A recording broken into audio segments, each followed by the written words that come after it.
Hey guys, Mike from Black Bear Custom Kydex. It has been a long time since I've posted. I know I keep saying it in every video. I'm going to start posting more. I'm going to start getting on top of this. Man, I have just miserably failed at doing that this year. And I apologize to those of you who enjoy watching the videos that I have not been as diligent about that as I could be. It's just been a really trying last going on 18 months now, actually. And it's been just a lot of life stuff and other job and whatever. I'm not going to sit here and make a bunch of excuses or bore you with all the details or anything, but suffice to say, I could be doing better as far as my my diligence on posting content and whatnot. So, as you know, my channel's not really about entertainment or anything. It's more about just showing the projects that I've completed and trying to help future customers get a good idea of what they might be getting, what they might be interested in, or understanding that this is a creative process that they are more than welcome and more than encouraged to be a part of. So if they want something super special, one of a kind, completely unique, that's the kind of stuff I have so much fun working on. And when it comes to complex custom builds like the one I'm about to show you, it just is like a, I don't want to say adrenaline rush or anything, but it's like all of the best parts of the job that I do get to kind of culminate and be this just very satisfying end result. So anyway, it's like a little piece of cheese at the end of the maze for me. So, all right. So you're looking at several objects here. We have an Olight. I'm not sure the actual model here. This is a Warrior 3. We have a Gerber.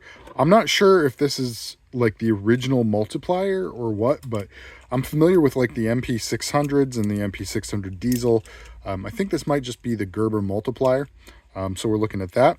We're also looking at a Tops Sly Steel. Actually, yes, Sly Steel. A Barminski. I don't know the model, but I love this knife. It's really cool, very light, brilliant mirror polish, and interesting handle. I don't know what kind of wood that is, but it's gorgeous. And then, of course, over here we have a Tops Steel Eagle 107C XX. Yes, 107C XX. And this one has another little knife hidden inside the back of the handle. So very cool knife from Tops. Basically, this is the largest knife. This is going to be the mothership sheath that goes on this knife. And for those of you who follow the channel for a while, you know I've done a ton of Steel Eagle sheaths, most of which have been essentially a replica of the first Steel Eagle sheath that I ever did, which included a very unique rounded profile at the tip of it to match an SE pouch. And I've had a lot of people who just really liked that sheath, that concept, reach out to me and ask me to replicate it over and over. So I think I've probably done that a dozen times now. A lot of the time I film videos for it. Sometimes I haven't, so there's not that many videos out there, but I think you'll find at least 4 or 5 on my channel, and that's just a fraction of what I've actually done of those. So this time I got to do one that was different. I think this might be the first time I've done, or maybe the second, Steel Eagle sheath that was more of a traditional sheath profile, but the customer Larry out in California did not take it easy on me. Do not get that twisted. He gave me a monster of a task to complete here. I think I've done a good job, but I'm going to show you guys and let you be the judge. All right, so what he asked for was kind of a durable sheath. He said it wants it to be kind of bomb-proof or bulletproof. Obviously, Kydex is neither because it's plastic, but the expression just meaning really rugged, obviously. So what we have here is OD green with a double layer of Kryptek Coyote on top of it. And all of the accessories on here are in Kryptek Coyote, but we have on the back a black plate with mollies on it. I'm going to show you this plate in a bit. We have OD green for the base layer, obviously, and then the other items involved here, this Barminski, the Sly Steel, the Gerber, and the Olight, are all in OD with reinforcements in the Kryptek Coyote. So I really like the look of all this stuff. I love this color combination. He gave me 2 different options for color combos. I love both. One was black with moss gray. If you're not familiar, moss gray is slightly darker version of OD green, essentially. It's just a super, super dark OD. And the other option was what you're looking at now. It just so happens that this is like top 3 favorite color combos of mine. I love black and moss, but this is like, I just love it. So Larry told me do it in whichever one I like better. So here we are. Basically, what we're looking at is a multi-carry sheath. This is on Molly's, like you saw. It's also on a Beach and Tactical Baldric sling. Shout out to Jacob over at Beach and Tactical. We have here on the top a Lansky LCD02 tactical sharpening rod. We have I almost said Olight. We have a man, help me out, guys, Exotac Fire Rod XL. And before I forget, I got to put some shock cord on that for Larry. But basically, those are the accessories on here primarily. And then we have on the face of it what I call a universal tech lock adapter. Now what this is, it's a device that allows you to plug a tech lock into it. The reason why that's extremely valuable and makes this sheath very versatile is because if you have another sheath that is imbued already with a tech lock, you can just slot the tech lock into that adapter and all of a sudden you have a piggyback sheath. This is a concept I invented several years ago called a breakaway piggyback. Now, I didn't come up with the concept, I should tell you that, full disclosure. My customer, Tim, I think down in Tennessee. Tim, if you're watching this, man, comment down below. But Tim had sent me this wicked build. It was like I think it was a Benchmade machete and maybe a Tops little bugger, I want to say. But he asked me if I could have the little bugger or whatever the small knife was. He wanted to have pre-installed with molly locks and somehow piggybacked onto the big sheath at the same time. And so I was able to come up with this way for the molly locks to like clip onto a feature that was on the face of the bigger sheath. And that just started this like cascade of ideas after idea after idea of different ways that I could install various carry setups and then piggyback them onto another sheath set up specifically so that you could quickly separate them and carry them independently of one another. And so as the years have gone on, I've come up with various ways to do that. And the one that works the best, in my opinion, with a tech lock is by creating this tech lock adapter. So how I've done that, just giving you guys a real brief rundown. I milled out of aluminum with my CNC. I designed and milled this chunk of aluminum down. I vacuum form over the top of this, and then I fold it along the center line there. You know, it's already, I form, I drill, I fold, I rivet, I trim, whatever. I get this sucker down to its final shape, and then I'm able to just know that it fits a tech lock perfectly. It does have a secondary retention device in here called a mag retention device. There's 2 of them actually, one on each side. So you get left-right symmetry. And these, if you tighten with an Allen key, they have set screws that'll push part of it inward to help pinch the side of your tech lock. So without any more rambling, let's go ahead and check out the fit on these things. So the Steel Eagle.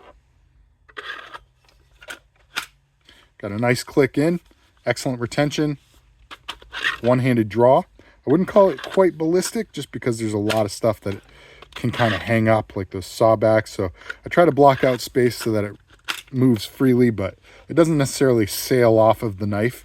But once you break that retention point, you can just pull that out of there free and clear. Love that. Over here, we got our Barminski.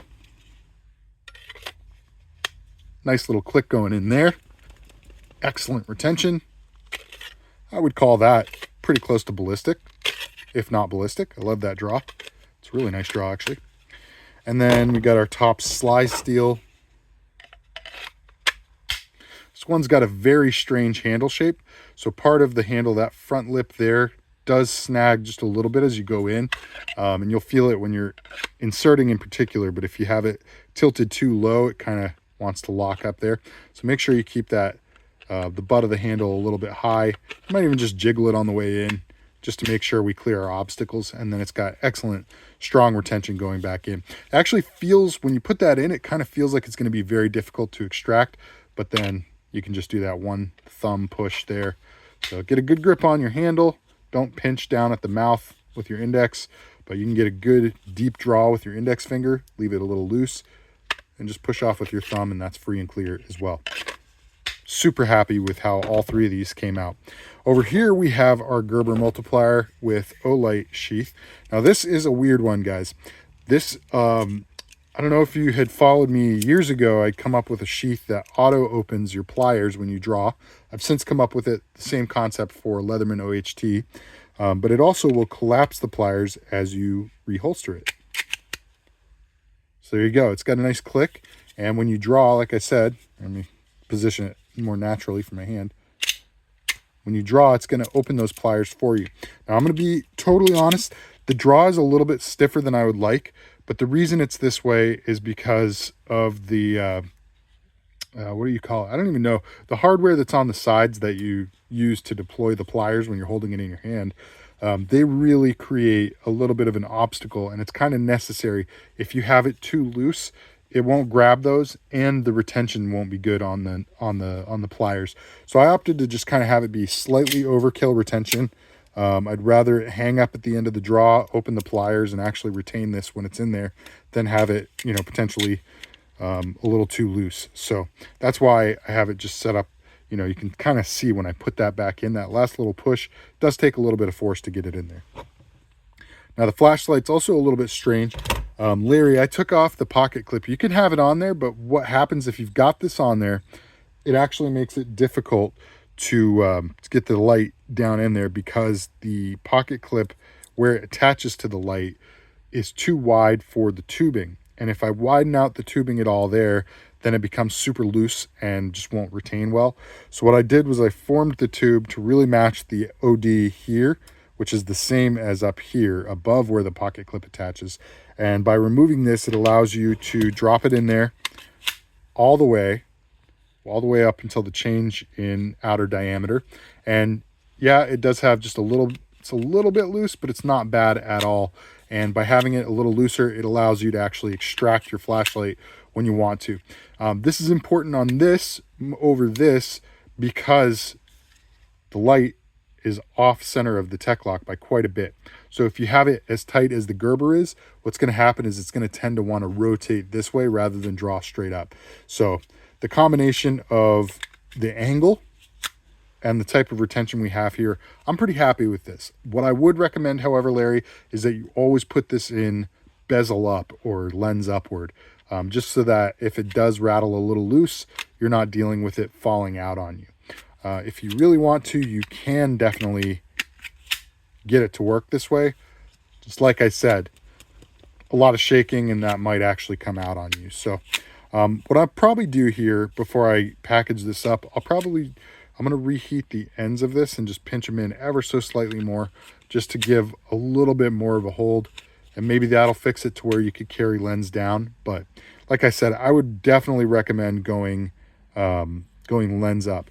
Now you might also notice that there is an inset right here for the pocket clip, so you can carry it lens down. This is strictly for your pocket carry. If you have that pocket clip on here like this, there's no way you're getting the flashlight into the holster. So please, please, please, that thing is so stiff. Take that off of there and experiment with different ways of going about this. But like I said, I'll tighten that up just a little bit, and maybe bezel down would work, but I believe lens up is the way to go. All right, so as far as piggybacking them onto your main sheath goes, let's check that out real quick. So we have our Barminski. Like I said, the tech lock just fits right down into that tech lock adapter. You can see that nice curvature along the back that matches the tech lock perfectly. And that's it, guys. It just drops right down in there.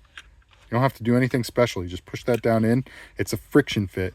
And if you're not happy with how tight it is or how loose it is, whatever, you can just adjust those set screws on your mag retention devices. You don't have to remove them or anything. You just put a hex key in there and tighten or loosen it. So I really like this universal tech lock adapter for how it works there.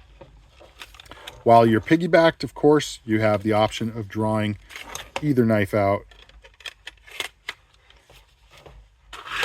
Obviously, one thing you're going to have to watch out for is when you go to draw your main one, your secondary knife is potentially going to be, up against your knuckles. It's not super uncomfortable, but just be aware that that is something that you're going to have to negotiate a little bit as you get your hand in there. My hand's super big, so I kind of skin my knuckles a little bit on the pommel there, but it is what it is. I think it's worth it to have the second knife on there myself, but that's just my taste. Again, we got our sly steel there. Operates just like it would if it's on your belt. And again, you can access your bigger knife. You just got to squeeze your knuckles in there a little bit.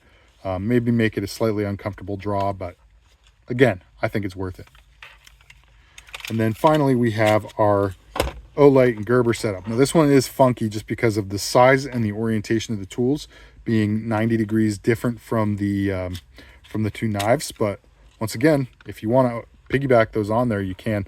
I personally, I would not do this just because of how big that gets. It's super bulky, but that is a possibility if you want to do it.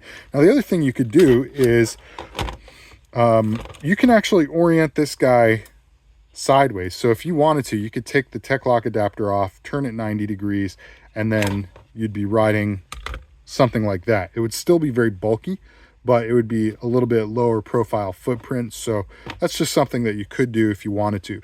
Be forewarned, if you take any hardware out of here, if you're going to take pictures, take ample pictures first, and make sure that you know how this is going to go back together. It is a jigsaw puzzle. So when I say Larry didn't take it easy on me, this is what I'm talking about. It's very difficult to figure out how to assemble things that are overlapped like this. And in this case, these two screws here, these are actually very interesting setups. What I had to do, I don't have hardware long enough to work with this.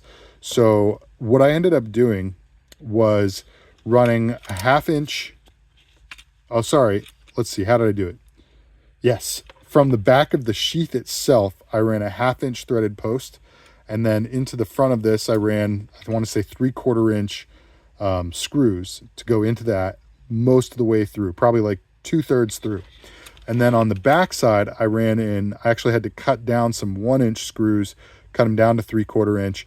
And I ran those through. So they go into the Chicago screw from behind, whereas this one goes in the front the way it's kind of designed to. And the tips of the screws never quite meet, but they both are giving compression. So that is something that's just a little trick that you can do. The reason it works is because, let me show you, Chicago screws are just this kind of like pass-through threaded post. And the threading goes all the way through, so you can screw in from that side, and you can screw in from this side. So that's actually the mechanism that's going on for both of these. And the reason why we had to use that is because we have our tech lock adapter, which has to be elevated away from the face of the Steel Eagle sheath, otherwise it compresses over the blade, and we don't want that. And then on the back side here, we have, it also goes through, or actually I guess it goes around, but it goes the distance of the thickness of the holders for your Lansky and your Exotac. And then it also goes through this 1/4 inch thick molly plate. So that brings us down to the plate. Let's talk about that plate real quick. He asked me if I could do a multi-position molly plate. What is a multi-position molly plate? Well, I read that as being something that could be maybe canted at different angles. And if you want to, you could actually take the mollies off and mount them perpendicular to where they're at now. So you do have options as far as that goes. But moreover, you have the option to cant your molly locks. It takes a little bit of muscle, and it's not a super quick adjustment, but you can absolutely cant these, I believe 15 degrees, maybe that's 10 degrees, but yeah, you can cant those 10 degrees to either side, and they continue their perfect alignment at 1.5 inches apart. So this was a very cool design that I created and 3D printed right here in the shop. Oh man, it's very stiff. I have those on there nice and tight because we don't want anything coming loose. But yeah, that is a very dense piece of plastic there, very rugged, 3D printed. I believe that is PET G, I want to say, carbon fiber, or maybe that's PLA, I'm not sure. Whatever, we got a nice rugged 3D print in there, and you can cant your molly locks up to 10, maybe 15 degrees to either side. What that, man, put them back straight. All right, so there's our multi-position MOLLE plate. And what that plate actually looks like is this. This one failed. You can see some real serious gaps around the edges, and it's curved. But that's what the plate looks like, and it just allows the MOLLE locks to swivel. All right. What else do we have on here? Our Beach and Tactical Baldric sling. Shout out to Jacob again. Awesome slings. Best in the world, in my opinion. All right, guys. I think that's really it for this video. So let me know what you think down below. This is definitely a long video, and it's a sheath that's, you know, kind of in the wheelhouse of what I tend to do here at the at Black Bear Custom Kydex. But it's definitely, I think, kind of unique in the sheath world in and of itself. So yeah, I'd love your opinions down below in the comments section. Is it overkill? Is it too much? Is it just right? I like these modular builds myself. It just gives the end user some options for what they're going to carry out into the brush. So, all right, guys, that's all I got for you. Like, share, comment, subscribe. Stick around for the next video. God bless.